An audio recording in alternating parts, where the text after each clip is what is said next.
So often when we're doing the work to change systems, as Vivian, who is with us today, talks about, we forget that we are affected by these very things that we seek to change, especially for our young people who are here today. And so that fact is not lost on me. The secondary trauma of seeing a young person pulled from her chair and assaulted in that way, the countless acts of anti-Black violence that we've seen on television and other screens consistently over the past few years, those things affect us, they sit with us. And hopefully Vivian will talk about that today as a healer, but I just couldn't let that moment go without recognizing it. So now we'll have our panelists come up, as well as Medina of our Black Girls Advocacy and Leadership Alliance, who is my co-moderator for the conversation. Everyone, please join us. Thank you all for being here. We hope you enjoyed the documentary. Now we're going to kick off with the discussion. I want to start by introducing Vivian Anderson, the founder and executive director of Every Black Girl. Vivian work is rooted in promoting the health and well-being of youth, families, and communities of color. She is the founder and executive director of Every Black Girl, a national campaign and program that centers and supports Black girls. Vivian has long been an activist and healer, working as the director of youth programming at the Harlem YMCA and executive director of Momentum Teens. In 2015, Vivian moved to the South Carolina to create an organization to fight state-sponsored violence against young Black women, sorry. Since then, Vivian and Every Black Girl Inc. has grown into an organization advancing ridiculous system change needed to have a world worthy of genius and heart of every Black girl. And we also have Dr. Nancy Hines with us, who has a vast CV, so I'll just read a bit of it. She is currently the superintendent of Penn Hill School District since 2015. She attended Indiana University of Pennsylvania, where she received her PhD in Administration and Leadership Studies. Her topic was counselor perceptions of harassment in secondary schools based on perceived sexual orientation. I'm sure there's some good stuff there in that dissertation for sure. Some of her previous positions before becoming the superintendent in Penn Hills was the former superintendent also in Penn Hills, and also the former director of curriculum, professional development, federal programs at Gateway School District. She's held many positions within school districts. Her professional affiliations include Greater Pittsburgh Business and Professional Women, as well as Black Women for Positive Change. And then we have Chief Ron Como with us, who is the Penn Hills Police Chief. He has worked in schools for many years, and what has altered his response in working with young people was a domestic call that involved one of the students he met several years ago. He will share a story today that exemplifies the spirit of the very unique community policing and trauma-informed model that they have in the Penn Hills School District, and we are happy to have him here. Last but not least, I will introduce Gada Makashi. Gada Makashi is a community advocate with ACLU of PA focused on school policy reform. She brings over 8 years of experience advocating for inclusive, quality education for all students. In September 2020, she co-authored a report with other members of the Black Girls Equity Alliance, BGEA, entitled Disrupting Pathways to Juvenile Justice for Black Youth in Allegheny County. And in January 2022, she and Harold Jordan co-authored the ACLU of PA report, Student Arrest in Allegheny County Schools, the Need for Transparency and Accountability. She has a bachelor degree in English literature and an MBA in marketing and a master's in international management. Many thanks to our panelists for being here. And just so you all know how the Q&A is going to go, we will ask questions. Our panelists should feel free to jump in and out if you have thoughts. This is meant to be an organic conversation. Also, we may get questions on Zoom that we will try to also answer, but I will turn it over to Medina to start with Vivian. So the first question we have for you, Vivian, is you have a relationship with the young woman who was assaulted, as well as the youth advocates who sprung into action afterwards. How has the incident affected them? Hello, everybody. Thank you again for having me. And it's good that we start with them because I always bring Shakara and Naya in the room with me. Um, day to day well, right? Learning how to recreate this thing called life for themselves after such a national, like they went to school one day and then hour later, this stuff is all over the world. So coping with that, living with the trauma of an assault, right? And such a public assault and working through that on a daily basis. It's nothing that's gonna be it doesn't just go away because the incident is over now. Naya is trying her hand at everything. She's actually teaching. She's working in the Atlanta school system right now. And Shakara, I know when it first happened, both girls had really hard times. Shakara wouldn't leave the house because she felt everybody was looking at her. Naya couldn't handle seeing a police car because, you know, we train the kids, especially after 9/11. It's like, if you see something, say something, speak up, anti-bullying. And she spoke up, and then her speaking up resulted in an arrest, right? So reimagining her relationship with school. Education was interrupted, but thank God that there were support systems that the girls could finish with GEDs and now are looking at further in their education.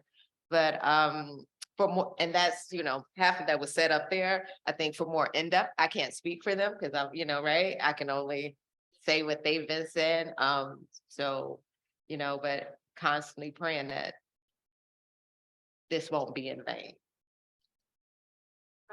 My second question is, paint the picture of Spring Valley High.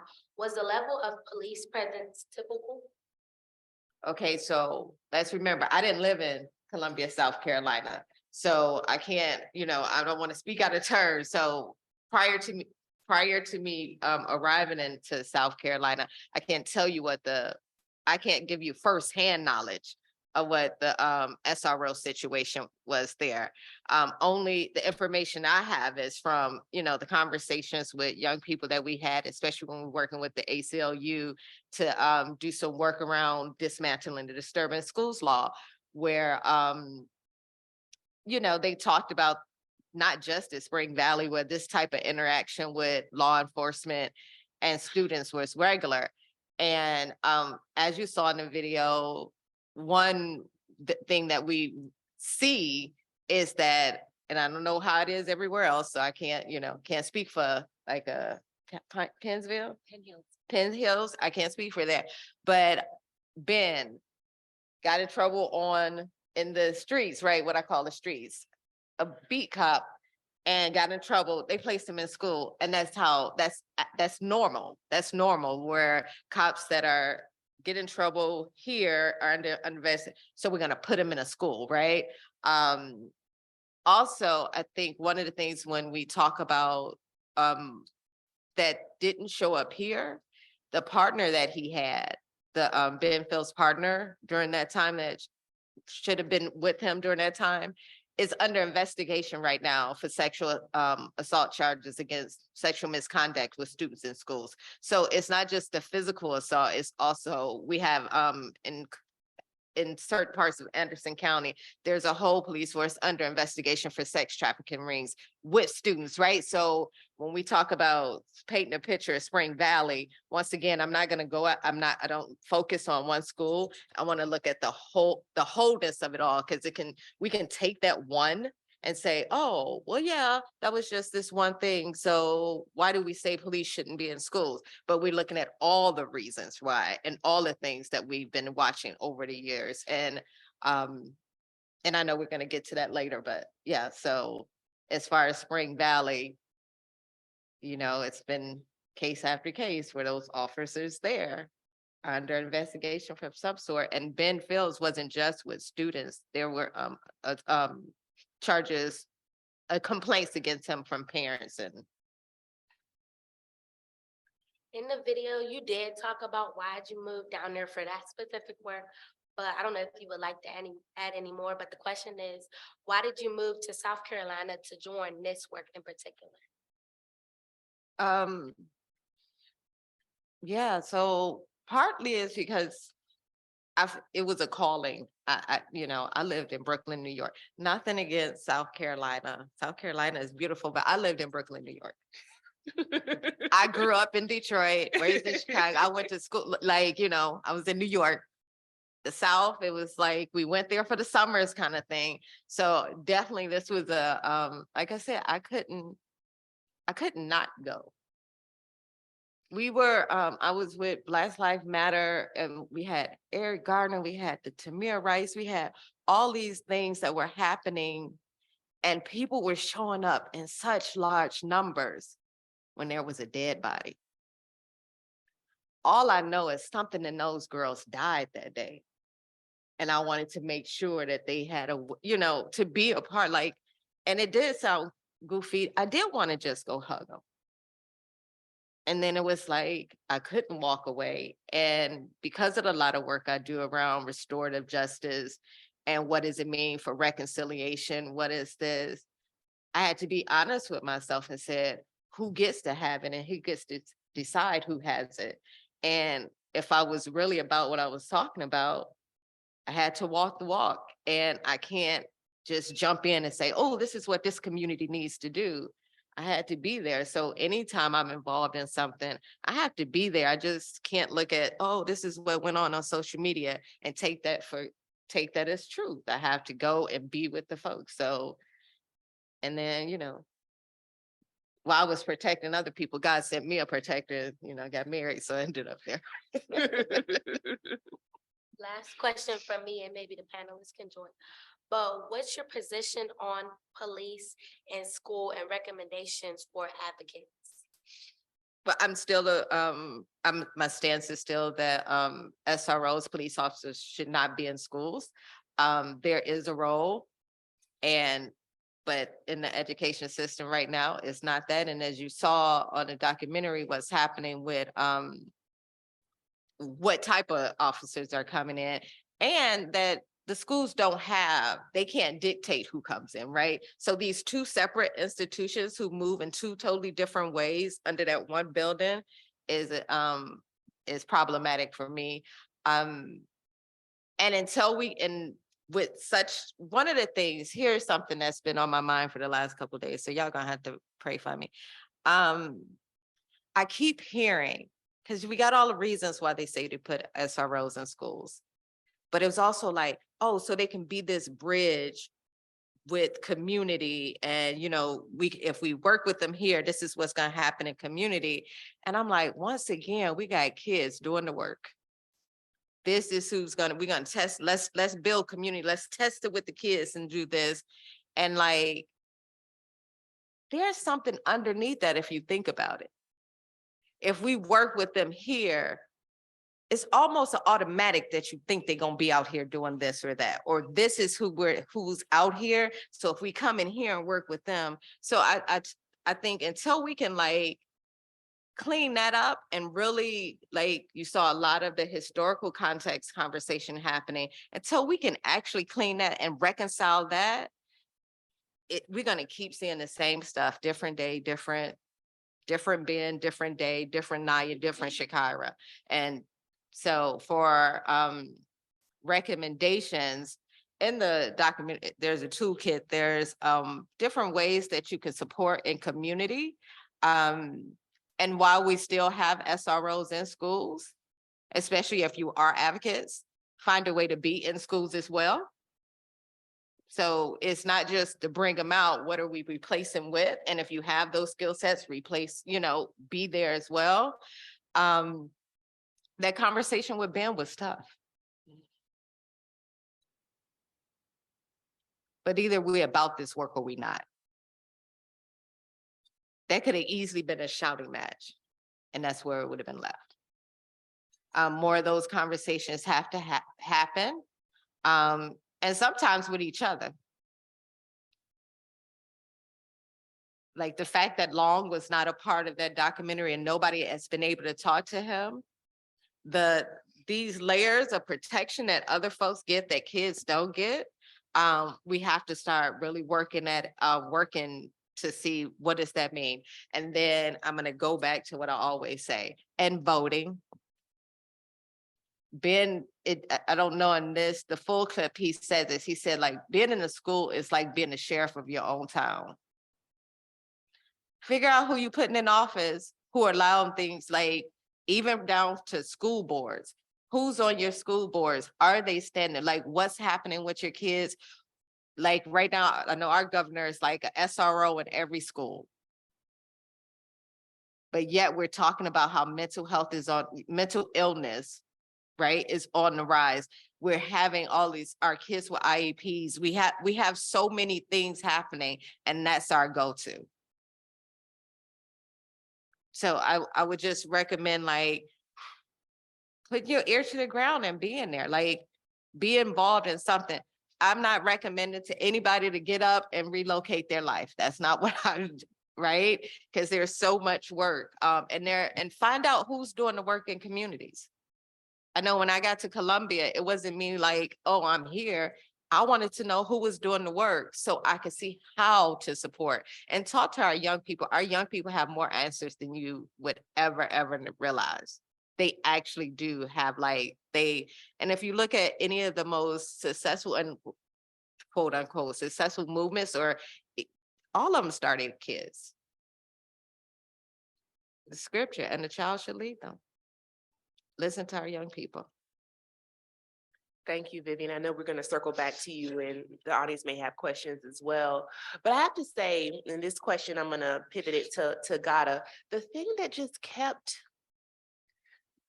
I guess it was at the forefront for me with Ben, the officer, is that he kept saying that kids need discipline. Kids need to be held accountable. And I thought to myself, what part of holding someone accountable involves physically assaulting them, dragging them from their seat? Accountability and addressing misbehavior doesn't involve assault. And so can you just give us your reaction to that with your work through the ACLU, what you have seen in Pittsburgh and Allegheny County schools, and also how this larger disturbing school law in South Carolina might reflect the disorderly conduct issues that we've seen here? Thank you for that question. I was making notes too as I was watching the documentary, and that was one of the things that popped up for me too, was you hear this a lot, is we're not holding kids responsible for their actions. Kids need consequences. And we mix up consequences with punishment, and we think that consequences means punishment, and it doesn't. Those are two separate things. And sometimes consequences happen naturally. You tell a child not to climb on something, they fall. That's a natural consequence. But there are consequences that help to support kids, that are restorative, and we're not doing that. Punishment doesn't work. We know punishment doesn't work. There's lots of research on that. As far as within, Allegheny County and the things that we're seeing, there was the disturbing schools in South Carolina. We have disorderly conduct in many schools across Pennsylvania. We were able to successfully advocate for Pittsburgh public schools to remove disorderly conduct from their code of conduct, because what we were finding was that, and this is not again specific to Allegheny County or even Pittsburgh, this happens across the country, and there's been research on it too. Disorderly conduct is overwhelmingly used to discipline Black students, specifically Black girls, really more than anybody else. And it's that insubordination, talking back, all of those kinds of things that are used because Black children aren't perceived to be acting within the norm. When you have teachers who are overwhelmingly white, there is this normative culture that we've adopted that is based on white supremacist culture, which is how we should all behave, what is expected of you. Some of the other notes that I made were, I'll see if I can find it here, but kids who don't respect authority, right?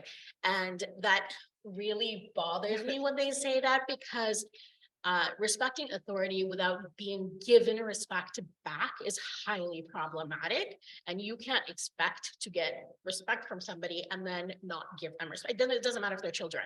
All people deserve respect. So it's not based on being an authority. It's about treating everybody with respect. So, and the woman in there also had said something about they feel like Black people should be in a subjugated class, which is that same thing. Like, how dare you speak back? How dare you question me? I'm the authority figure. And we see this really with kids, is that same thing, you know, in schools, it's like, don't talk back, don't question me, don't, you know. And that's not effective management, right? And it's not the kinds of skills that we're trying to teach kids, you know, when they become adults, right? I mean, even as adults now, we don't listen to our political figures and authority figures and just take what they say and say, no questions, we absolutely believe you. No, we push back, we question. And that's what we want our kids to do too.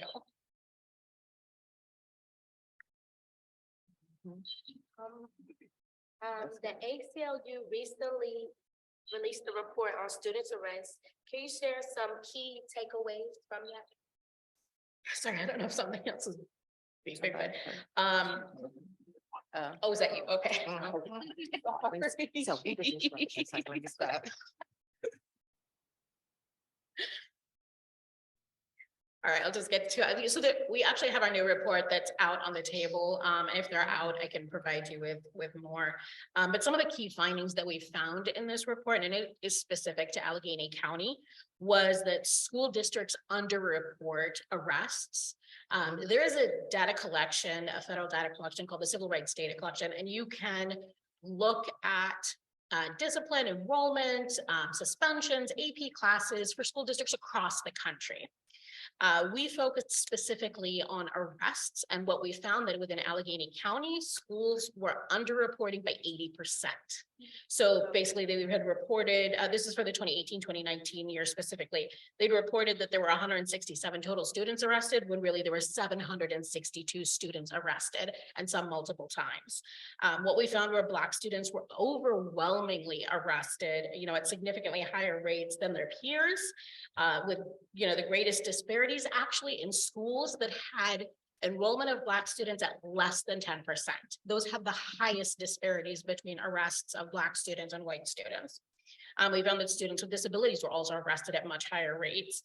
And when there was that intersection of race and gender, what we found were that, you know, Black boys with a disability were arrested at 6 times the rate of white boys with a disability, and Black girls with a disability were arrested at 8 times the rate of white girls with a disability.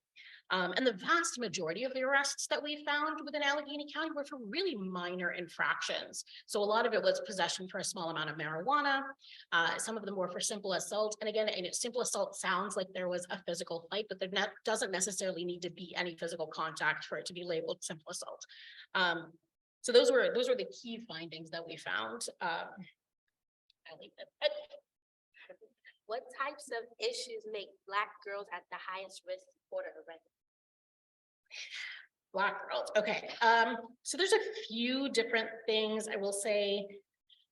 In general, for Black students, so Black students across the board, you know, there's a higher exposure to police, and that is, you know, when we were looking at how many either school police officers or school resource officers, school police officers are employed by the district, school resource officers are part of the police department and then are on contract with a school with a school district.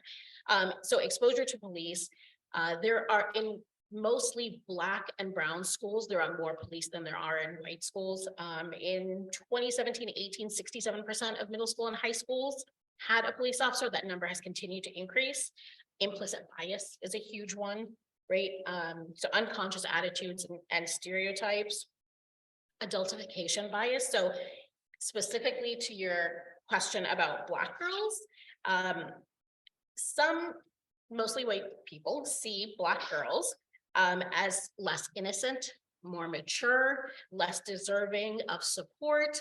And so they are given higher, more severe punishments and consequences. Overcharging, that was something that we covered in our report, which I think a lot of other places don't necessarily delve into. But what we found when we were looking at arrests of Black students is that there were multiple charges issued for a Black student, where there were maybe 1 to 3 issued for a white student. And this continuous overcharging, what ends up happening is that then when you go to court, it is then, you know, pled down to a lesser charge, usually disorderly conduct. So those, the multiple overcharging. For Black girls in Allegheny County, they were the only demographic that had more arrests in public schools than in the community. And again, I think for me, that is a lot of different things. But some of it is like a culture difference. And when you talk about the insubordination, not understanding tone, not understanding how different people, and I like to bring an example of me and my husband, who is white, and the way that I talk to my family, he perceives as we're fighting or we're being aggressive. And we're like, that's just the way that we talk. We're not upset with each other. So there's the lack of understanding different cultures and the way that people talk, and that can lead to more Black children, more non-white children being pushed out of schools or disciplined. I think those are, I will say that just so you know, in Allegheny County, 1 out of every 59 Black girls enrolled in public schools was arrested, compared to 1 out of every 820 white girls, just to kind of give you a perspective of how bad it is in Allegheny County. Mental health played a big role, because she was going through something. And because she was going through something, they didn't get time to actually speak to her. And my question is, what do schools need to become restorative and focus on mental health? So we had a mental health crisis before COVID, and COVID has only exacerbated that issue. And I know that there were advocates across the country that were speaking to school districts and telling them, when schools reopen, you need to have more social workers, you need to have more counselors, you need to have people in the building to support students, because they will come back with trauma and they need that support. And overwhelmingly, what we found is that schools did not do that, or they opted to have police instead. And so, you know, what you've seen is where people say, well, we've seen a spike in violence, kids are acting out. And I will say specifically to some of the school districts that we've looked at, there hasn't been more incidents. There has been more severe instances, but not more of them. And so it feels like there's more happening. What we need is more social workers and counselors. And there is a report that the ACLU published several years ago, which was Cops and No Counselors, which looked at how few counselors there were in school districts across the country. And you know, what tends to happen when you talk to youth in schools is that they have a guidance counselor they can go to when they're doing college applications, or, you know, in some of the schools is really monitoring lunch or recess, not actually supporting students, is not actually providing the services that they need. And we do have a crisis right now. There are kids who returned after COVID who have lost family members, whose family members have been, let go from jobs, who are unemployed. There is a crisis happening now, and we are behind where we need to be. And, you know, in Pennsylvania specifically, there was money that was allocated from the legislature for every school for mental health support, which is great, but also for school safety. And so then what we found is that that money, the school safety money, is used to hire more police officers. And to the point that you were making about whether police belong in schools or not, and there is fear, and fear seems to drive a lot of what we decide to do, not data and research, is that if you are afraid of a school shooting, even though Columbine and Parkland both had armed officers who did not intervene, is that have your police officers outside of the building. Do not allow them to roam the hallways. Do not allow them to get involved in discipline. If what you're afraid of is an external threat, then your officers should be external to the building and should not be roaming the hallways. You talked about restorative justice. Restorative practice is a big thing. Baltimore and other places have done this, where they start the school day by things like circles, by talking about what you're bringing into the school with you, rather than just assuming kids are going to, disregard what sort of turmoil or other things that have happened that day or in previous days and just be able to concentrate on their work. That doesn't happen.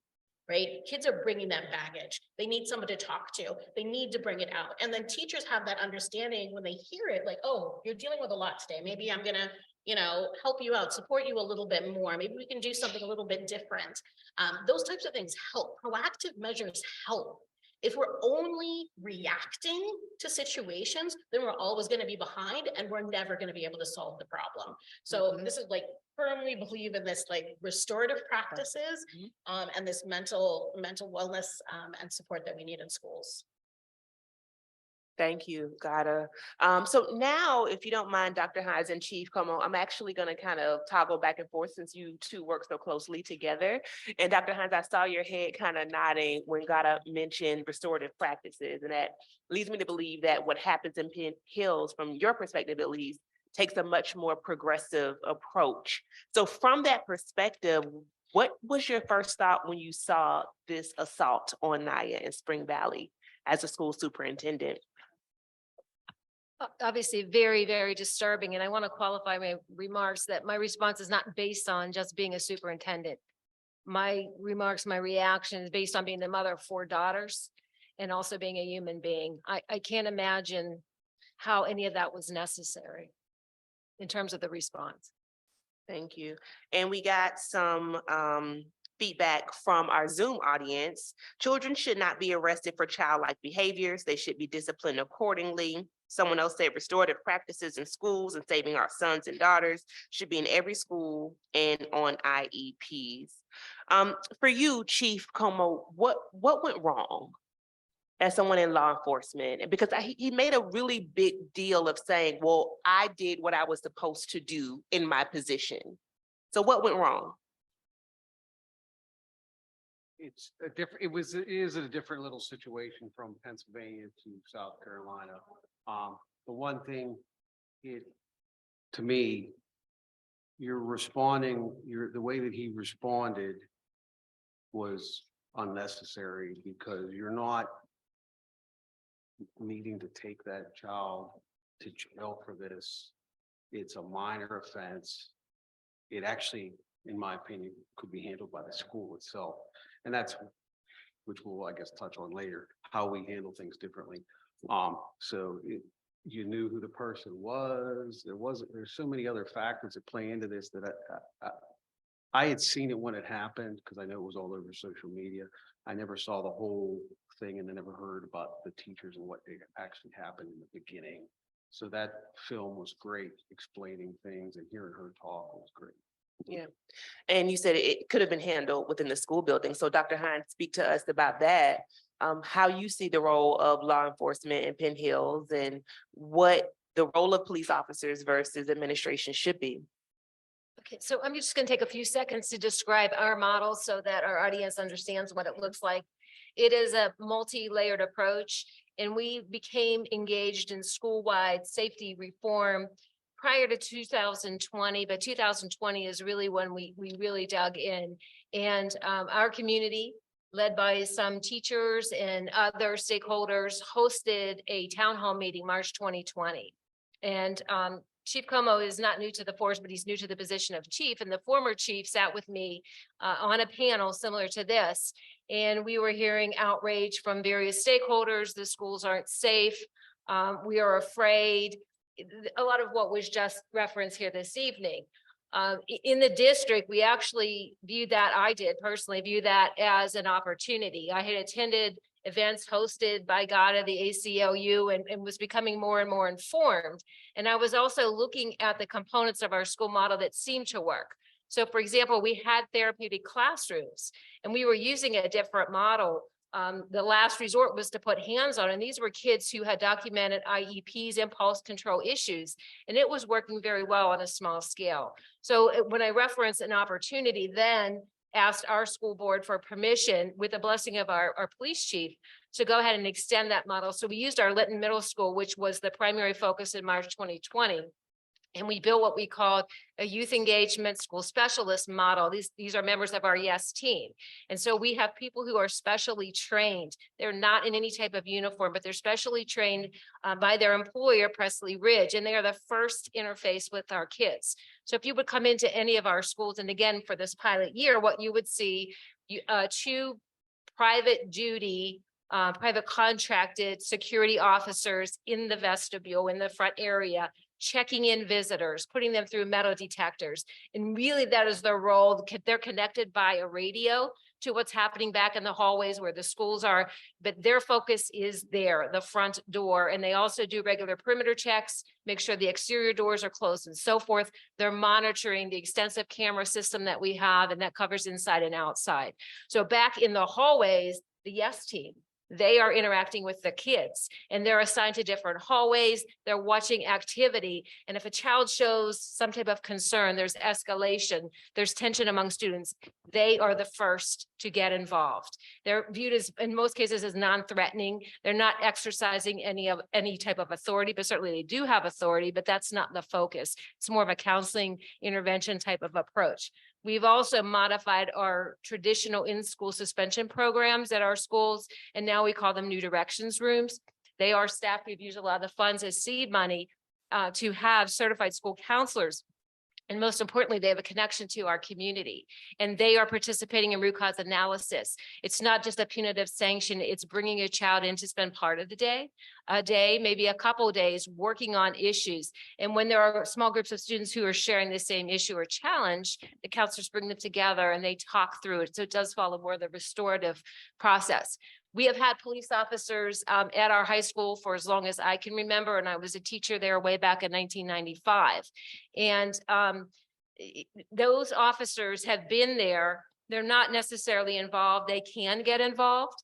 But now that we have the YES team, we've reconfigured that model, and we have 2 officer positions assigned at our high school, 1 at our middle school, and 1 at our elementary school. And we don't even use the term SRO. These are active duty officers who sign up for overtime. I think part of the beauty of our model is that the officers self-select. If kids get on your nerves and you don't want to spend extra time beyond your shift, you don't come and work in our schools. We also watch very closely. If there is some type of issue or concern that's presented, we look at body cam together, the footage.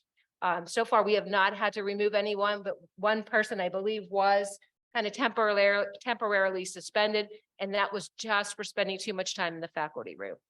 So those officers are there. If you look at our website, you'll see pictures of an officer, full duty belt uniform, tying a little girl's shoe. You'll see somebody at the high school an officer standing next to a student in a Halloween costume. And we really are trying to build that school community connection, because one of the things that I know concerns me and others is that there is this disdain. There's some type of, distrust, and we know what that's built on, and it's legitimate. There's fear, and we want to show that we can coexist. So the officers are there. They can get involved. We realize that every school incident is not a police matter, and it's more common that they do not get involved. As you talked about fear, that's a real thing, and a lot of the active shooter incidents make people very, very nervous.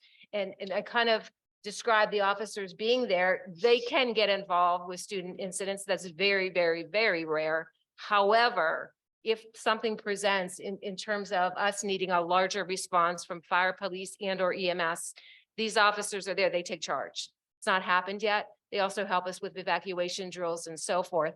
And just as an FYI, in the month of December, 13 different officers from our community police force, they have worked our schools. And so far, it's a very positive thing. We've been in the media talking about the potential of building a separate school police force. That's kind of on hold at this point.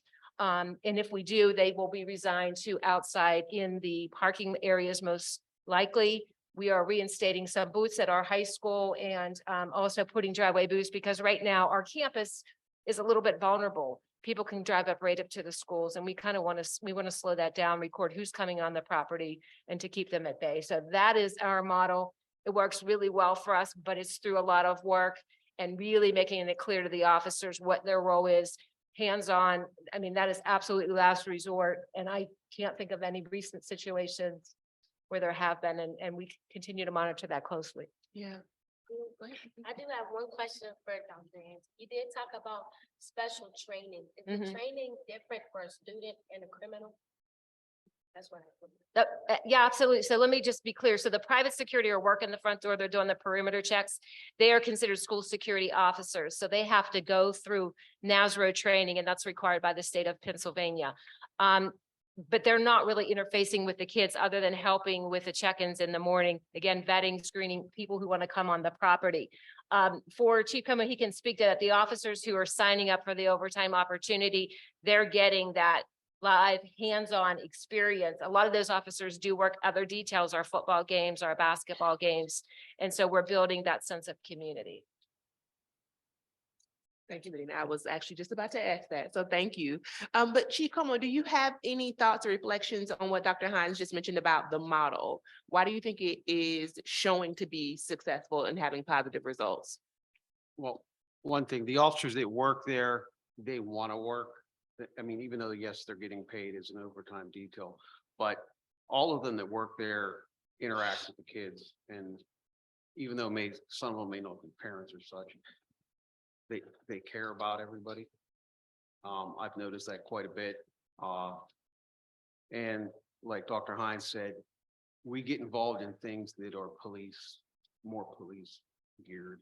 If there's a big fight or chances, luckily we haven't had anything recently, but we don't do like in the video, if there's an issue in a classroom, or let's say you get a kid walking down the hall, I would use this one, where's your pass?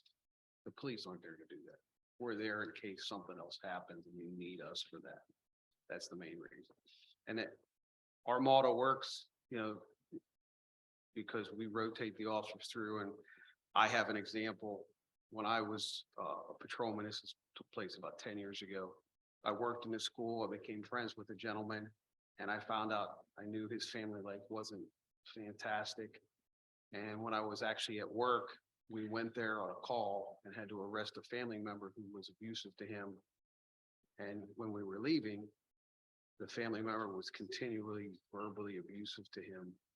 And as we're leaving with his family member who was arrested because he abused him, that child, I call him a child, he was 6'7", so a little bit taller than me, took a knife out of the kitchen drawer to go at his own.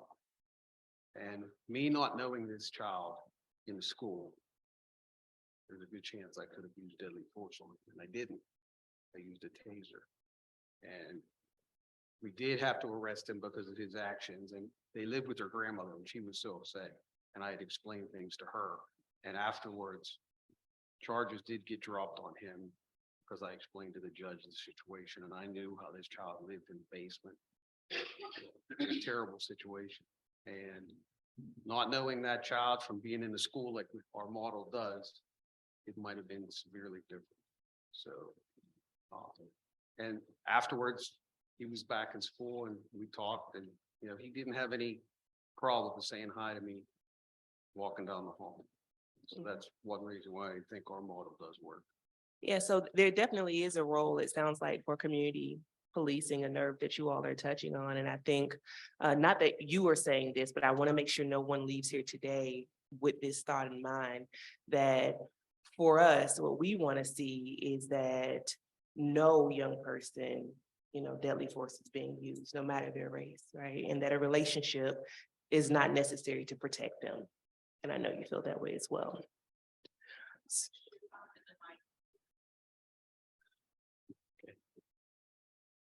So we don't have a lot of time left. And so I am going to, turn it over first to our Begala students or our Begala leaders who are here today who may have questions.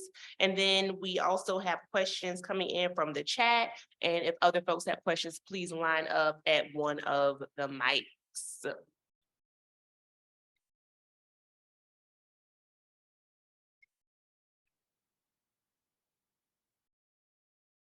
I sure will. This one is for Gada. What steps can teachers, consultants, parents, and community members, people who are looking to make real changes, take to make changes on government and policy levels? And they specifically stated at local, state, and federal levels. Well, I think Vivian actually said this in the documentary as well, but speak up at public board hearings is a big one. That makes a huge difference. There's really not a lot of people that speak at their public school board hearing. COVID, we saw a huge influx of parents speaking because it was about, when is my kid going to school, or are they wearing a mask? But we want that same engagement now on all of the policies that are being passed. Find out what policies your school board is putting into effect. There's usually updates that you can look at your school district page. You can either email, if you don't feel like speaking at a public hearing, you can also just email your school board members as well. But we need people engaged, especially during budget time, to tell school board members, this is what you should be investing in. This is how we want you to spend money. This is a priority to us. This is important. If you have teenagers who want to speak, like kids have a voice that they can use, and they're in the schools every day. They can tell you what's happening and what would make a difference in their schools. So, those are ways that you can get involved. Obviously, like you said, voting it's a huge one. But yeah, there's many ways to get involved, and it really does make a difference. Even one voice, if nobody else is speaking up, can influence the school board to make a different decision. Malaysia, you could ask your question. Okay, well, hi, I'm Malaysia. I'm an emerging leader at Gwen's Girls, and I am for the betterment, not the detriment. I believe in the fight detached from fear. It seems that the battle for student safety within the classroom is a fight that's never ending. No student should have to come to class and sit down at their desk and worry about whether or not they're going to be dragged out of their seat by a 300-pound male officer. I am a firm believer that this sort of behavior is detrimental to the overall safety that students feel within the classroom, especially Black students. So I am now a college student. I go to CCAC Allegheny campus, but I did attend Shaler Area High School, which is a predominantly white high school. And something that I immediately took notice of was the amount of counselors and in-school therapists that were afforded to us. And in comparison to that, there was one police officer and there was one security guard to guard the entire school. And they didn't really feel the need to have any more. And I always thought that was interesting because we look at schools that are schools with predominantly Black students, and it's the exact opposite. We have a plethora of security guards and officers and not nearly enough therapeutic support. And so, panelists, my question for you is, what would you say is the reason behind the lack of therapeutic support for Black students as opposed to their white counterparts? You asked all of us, or did you? Anybody can answer. I really did. I'm sorry. That kind of. Well, we got to go back to. I love if you. So historically, whenever I look at Spring Valley, it wasn't just race, it was gender, it was class, right? All those layers to it, and so one of those preconceived notions around who Black children are and are not, who deserves to be taken care of, and who pull yourself up as young as our kids. So I think those are the reasons why you see it. It's historically, we hate, it's like Janae was saying in the documentary, how we hate having a conversation, but because we're not having a conversation, we keep seeing it repeat itself. Who was always given less? Same thing, different day. Until we deep dive and actually have some real conversation and be willing to take accountability, be responsible, and acknowledge, because there's even some refusal still to this day to acknowledge. And so the resources, we give money to what we care about. Thank you, Vivian. Does anyone else want to respond?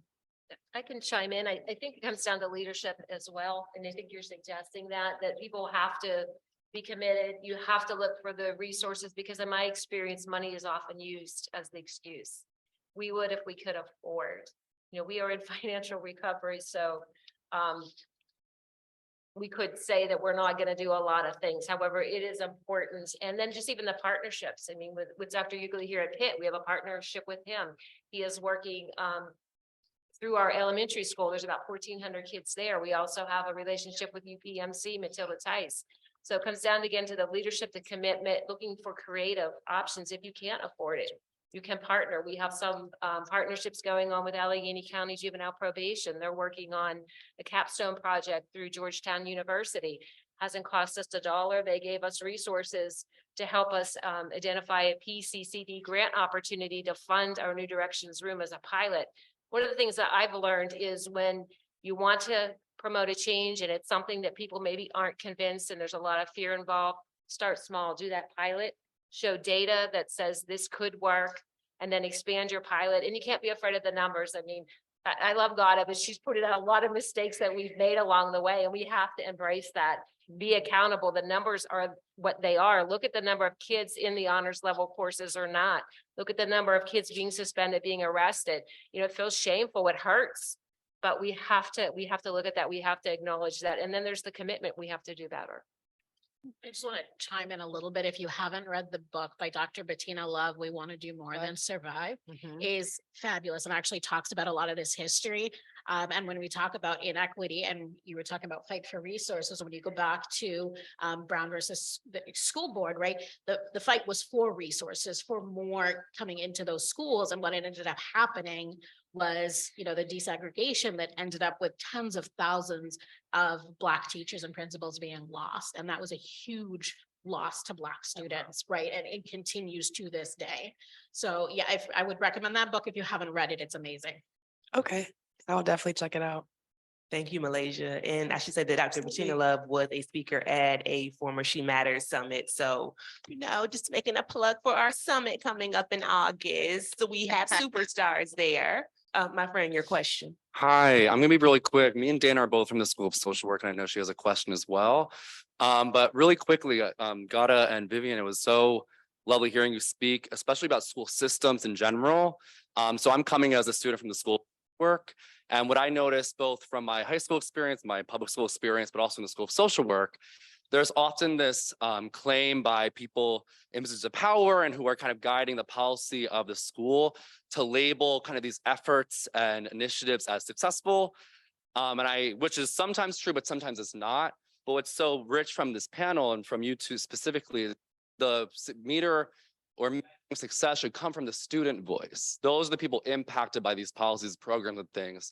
So I think it's just really important to, and the question is, but this will be very quick or just a comment, because Dana needs to ask a question too, but like, these are successful programs, are you valuing student feedback for them? Is there mechanisms in place to give students agency, to show them respect in the decisions being made with the policies and these plans and such? And if there aren't, that's maybe a time to reflect. Or if they're not strong mechanism for that, to time to reflect of like how you can encourage student voice in these matters and such. But I'm also not from Penn Hills and I don't know, so I'm making that assumption. But I know from the School of Social Work, that's something that we're currently working on and need to work on. And a critique of systems of education in general is that students are often never given a voice. And when they are, it's either just tokenized or eventually disregarded. So I just want to add those 2 cents. I'll just respond real quickly if I might. We do host student forum meetings, particularly with our high school students, and they can be facilitated by the building principals. You know, certainly I could stop in depending on the topic. And I will tell you, I know that we've been in the news for, I don't want to say outlawing or banning, I don't know what word I want to use, but keeping cell phones away from students during the school days so they can focus. That was meant to be restrictive, of course, but also to give the kids a break. The mental health impact, the constant 24/7 cyberbullying and so forth. And so prior to the launch of that initiative, I met personally with the student groups at the high school who wanted to come forth and who wanted, and individuals as well, not just groups, wanted to talk about that. And we had a partnership.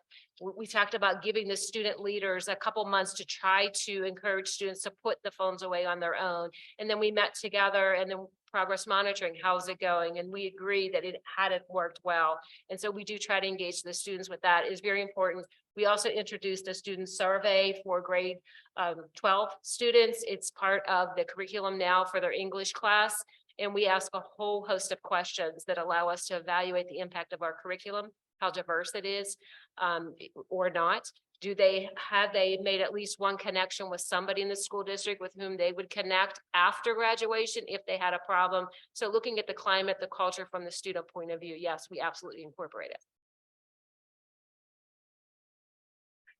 As my partner said, Tom said, my name is Dana and I am a community member of Penn Hills. I have 8 children, 3 at the high school. So going to what you said about the cell phone, based that this movie was filmed and it received all the highlight that it did, do you feel that taking our children's cell phones away from them, that you're taking their voice away from them? Because with my kids, they did not film things, but that was the way I could see that, yes, there was a fight and there were certain things that they could share with me and say, Mom, this is what happened. And within regards to Penn Hills, I can say a couple incidents where, I mean, I saw my son's backpack, so I knew it was him. And I was like, Donovan, I'm so glad you're not involved. But there wasn't the yes people breaking this up, and there wasn't a police officer. I was concerned, you know, when I saw the video and I was like, oh, this is just still going on. The child ended up with a concussion. So having police in the school, one, I again don't think it's necessary because I think you can do a better job with the yes team that you guys have.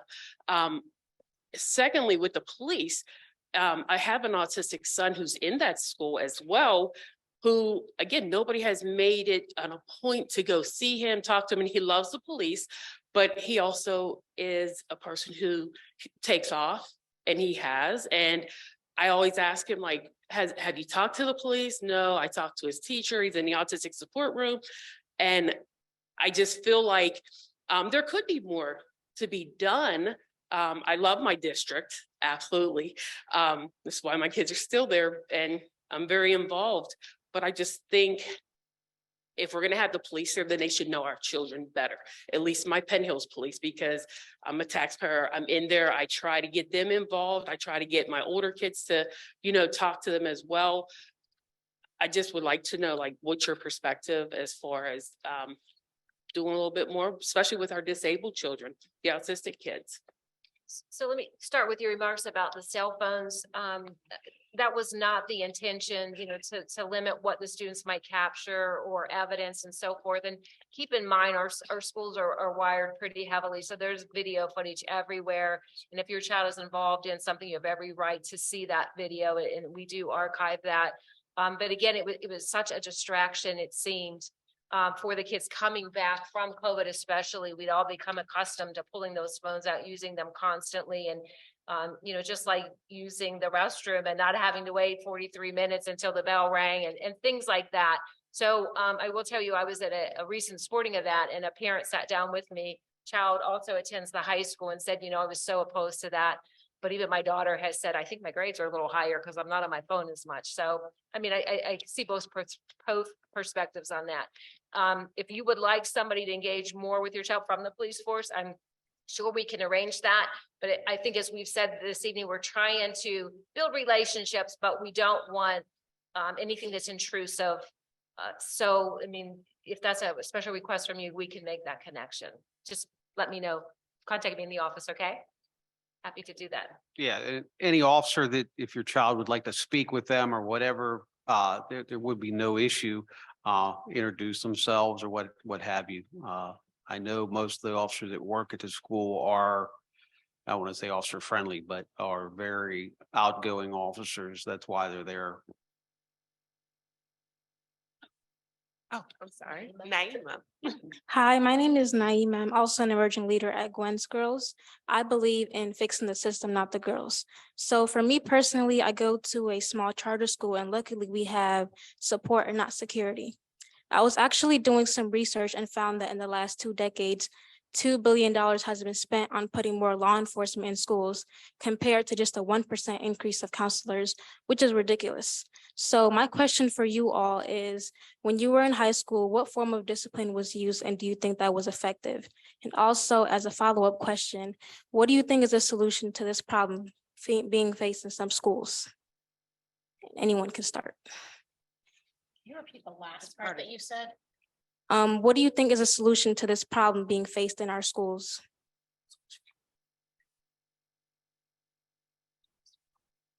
I'll be glad to go ahead and start. I think it's just the collaboration and it's looking through the honest lens and multiple lenses.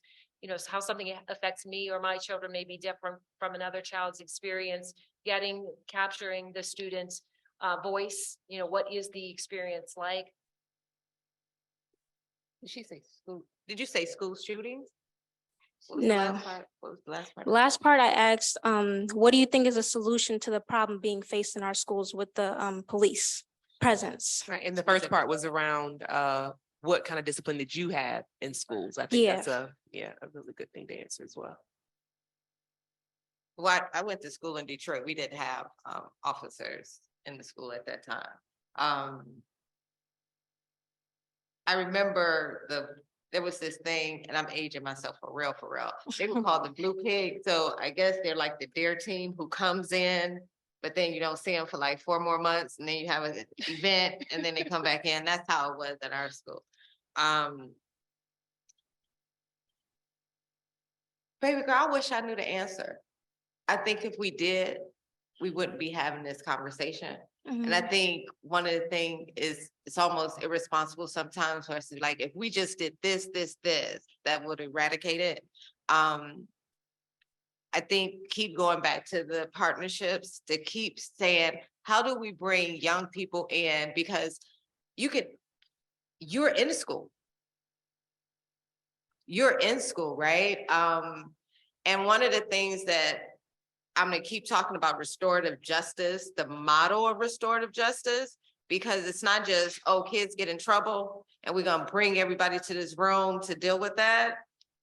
It can also be as a way of building, like bringing every stakeholder, which includes young people, which includes the teachers, that includes the administrator, that includes everybody to come in and say, okay, how do we solve this together? Because it's one thing, because we do it too, it's one thing to get feedback from something we've already created. What would it look like if they actually created it? Different conversation. And then we'll start to see this. I think those are steps toward. And also giving us the answers. And I mean you as young people. Because I think y'all have them. As a kid, we did not have police in our schools, so, you know, if someone misbehaved, it was, you know, get sent to the principal's office or detention. There was a report published many years ago now in response to some of the school shootings by the Department of Justice in collaboration with the Department of Education about what you could do to address violence in schools. And they came up with a list, which was not increasing police in schools. It was things like the respect for students, that there had to be respect for students, not just respect for teachers, that there needed to be a trusted adult so that all students in a building needed to have a connection with at least one adult that they trusted in the building, addressing bullying. And I think that is the number one complaint that we get from like parents, just if you speak to other parents, is just that bullying in many districts is not addressed. You know, whether it's their kid, somebody else's kid, it'll happen over and over and over again. And I don't think school districts do enough to address it or to prevent it from happening. But the report was very, very thorough about all of these things. And as you were saying, it's not a simple answer. And, you know, it's a complex problem and it requires resources. And, you know, it's easier to just say, let's put a police officer that solves all of it. Right, rather than doing the work and taking the time to address all of these issues to come up with a long-term solution. Can speak to my school. We did not have security, but that's been a long time ago when I was.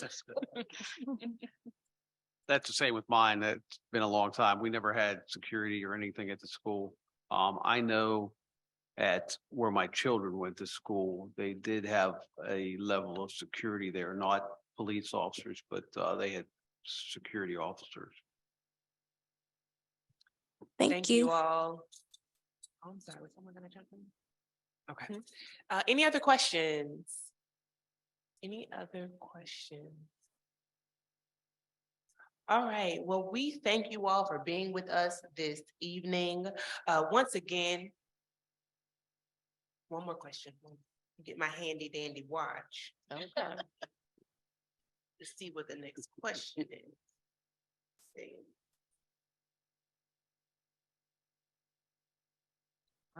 Okay. This one is for Dr. Hines. What training is offered to all direct support staff at Penn Hill School District that prioritizes, it says responsive, but I think they probably mean restorative interventions for trauma behaviors? So we have a series of things that are in progress. As I mentioned, Dr. Ugly and Pitt, he is working to build the restorative practices model at our elementary school. And we actually have a person employed by Pitt who's a coordinator who works there. As I mentioned, we have the youth engagement school specialists. They are directly employed by Presley Ridge, and Presley Ridge is very well known and respected in the community here for care of children, foster children, and so forth. They have a whole series of training they go through. Our staff, we've gone through implicit bias. And there are other regular trainings we've done, mental health 101, first aid, and so forth. But, you know, it's one thing to say we are doing these trainings, but we've got to make sure that people are implementing those best practice strategies that they've learned, because sometimes they sit in a room, we say, oh, we did it, we checked the box, but are we really implementing that? And so that's, again, the task of leadership, and the accountability falls on us. Thank you. Yes. I'm please. sorry. I just have to say this because I would be remiss if I left this room with not all information out there. One of the things about the documentary, and it's to put a different like kind of lens and really go to what's underneath some things. There was never a cell phone. And you know, we go, oh, she was the cell phone, right? So there was never a cell phone, and it's found in investigation. If you look at the report, there was never a cell phone. Secondly, Naya was arrested for filming, but it's not her video you see. No other child, and we don't want other kids to get in trouble, but no other child got in trouble for bringing out their phone. So it really is, we have to talk about the power dynamics. We have to talk about all the other things that happen in that. If we make it about those details, we're going to miss the larger conversation that's going to keep us away from being able to answer the young girl that came and asked that question, because we will have concrete answers. But if we keep focusing on those and not that big elephant in the room, as I call it, we'll keep having ourselves back here. But I just couldn't leave without speaking truth to power. Like, there was no cell phone. Naya was arrested. Naya was not arrested for filming. Naya was arrested because she talked back to an officer. Let's talk about it, whose ego was crushed. And I spent a year with Ben. So when I talked to him, I talked to him like this. So that was the first time you saw us talk. But that one conversation wasn't going to do it. We spent a whole year together. He went through some of my training programs. Like, we spent time together because that's what the word looks like. That's what it's going to take. So good. Thank you for that. Powerful, for sure, to know that all of this started because of bias and how deeply, talk about it, how deeply rooted it certainly is. And he broke the first law. It was an IEP. She said, send me to had that happened, whole different conversation. So all the layers, go ahead. Yeah. Any other thoughts, Medina? Well, I want to say thank you to our Begala emerging leaders like Medina and others for being with us. For sure, as Vivian has said over and over, and other panelists, this is your work. And so we are just here to support it. So thank you for allowing us to be co-conspirators with you. Also, if you enjoyed this conversation and you really want to get deep into the solutions, which is what is most important, please join the Black Girls Equity Alliance. All of our meetings you can find on our website, gwensgirls.org. And I'm not going to tell you to come to the summit because I know you're going to be there. So yeah, of course, Cheney said I'll be there. So we will see you in August for the She Matters Summit. And let's end with something that Vivian actually said to Shakara, who repeated it in the film, which is, you deserve to be happy and free, just like everybody else. Our girls deserve to be happy and free. Thank you all. We appreciate you.